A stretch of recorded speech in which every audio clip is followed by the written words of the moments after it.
வணக்கம். இன்னைக்கு நம்ம என்ன ரெசிபி பார்க்க போகிறோம் அப்படின்னா, இன்னைக்கு வந்து மீன் குழம்பு, அம்மியில் அரைச்சி வச்ச மீன் குழம்பு அதோட ரெசிபி தான் இன்னைக்கு பார்க்க போகிறோம். இன்னைக்கு வந்து நான் வைக்க போகிறது கிடையாது. ஏன்னா நான் வந்து நான்வெஜ்னால் எனக்கு தெரியாது, ஏதாவது சொதப்பிடுவேன். அதனால என் ஒய்ஃப் வைக்க போகிறாங்க. எப்படி வைக்கிறாங்கன்னு பார்ப்போம் வாங்க.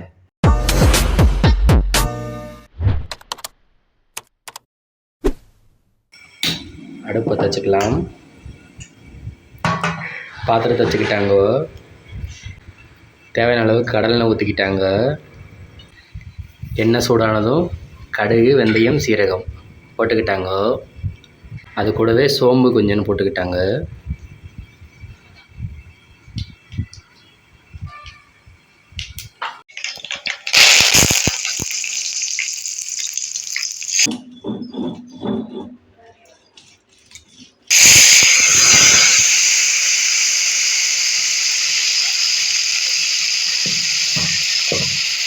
கருவேப்பிலை போட்டுக்கிட்டாங்க. அதுக்கப்புறம் நம்ம அம்மியில் அரைச்சி வச்ச மசாலா அதை சேர்த்துக்கிட்டாங்க. இப்போ அரைச்சி வச்ச தக்காளி ஊற்றிக்கலாம்.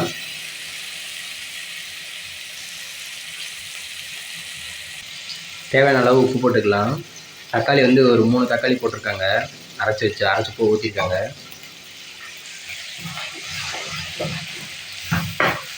இதை நல்லா இப்போ வதக்கி விட்டுக்கலாம். இப்போ நல்லா வதக்கிட்டாங்க. இப்போ வந்து நம்ம வீட்டிலே அரைச்ச குழம்பு மிளகாய்த்தூள், குழம்பு மசாலா அது போட்டுக்கிட்டாங்க. இப்போ மிக்ஸ் பண்ண போகிறாங்க. அதை நல்லா மிக்ஸ் பண்ணி வேகட்டும். இப்போ வந்து நல்லா வெந்து எண்ணெய் பிரிஞ்சு வந்துருச்சு. ஓரத்தில் பார்த்தீங்கன்னா உங்களுக்கே தெரியும்.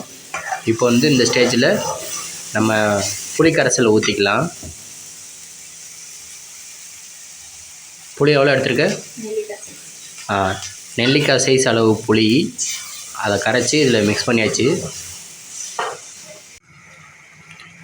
இப்போ இதில் தேவையான அளவு தண்ணி ஊற்றிக்கலாம். தண்ணி ஊற்றிக்கிட்டாங்க.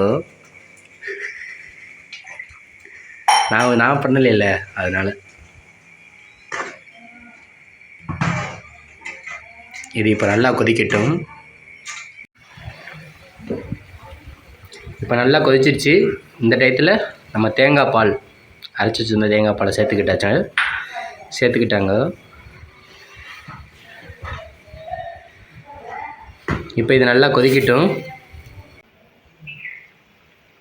ஓகே, இப்போ நல்லா கொதிச்சுக்கிட்டு இருக்கு.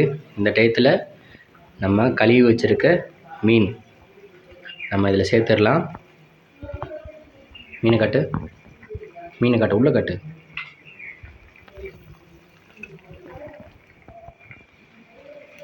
இது வந்து நாங்கள் வந்து பாறை மீன் யூஸ் பண்ணியிருக்கோம். இது முள் அதிகமாகவும் இருக்காது. மீன் வந்து உங்களுக்கே தெரியும், ரொம்ப அதிகமாகலாம் இல்லை, ஒரு 5லேருந்து ஒரு 10 நிமிஷம் நல்லா கொதிச்சுட்டு விட்டோம்னா சீக்கிரமாக வெந்துடும். ஓகே, இப்போ மீன் வேகட்டும். ஓகே, இப்போ 5 நிமிஷத்துக்கு மேலே ஆயிடுச்சு. வெந்திருக்கான்னு பாரு. ஒரு மீன் எடுத்து பாரு.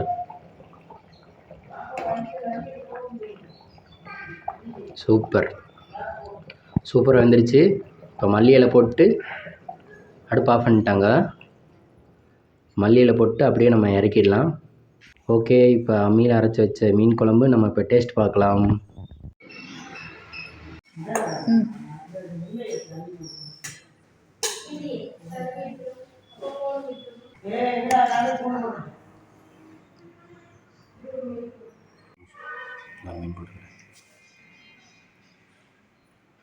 எப்படி இருக்குன்னு பார்க்கலாம்.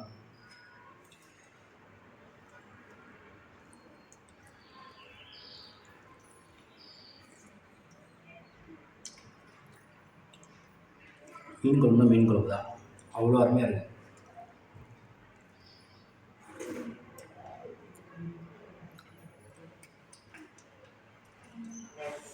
ஓகே, மீன் குழம்பு மேக்ஸிமம் எல்லாத்தையுமே தெரியும். இந்த வீடியோ பிடிச்சிருந்துச்சுன்னா லைக் பண்ணுங்கள், ஷேர் பண்ணுங்கள், கமெண்ட் பண்ணுங்கள், மறக்காம சப்ஸ்கிரைப் பண்ணுங்கள். சப்ஸ்கிரைப் பண்ணிட்டு பக்கத்தில் இருக்க பெல் ஐகானை கிளிக் பண்ணிக்கோங்க. அப்போ தான் நான் போடுற அடுத்த வீடியோ உங்களுக்கு நோட்டிஃபிகேஷன் வரும். நன்றி.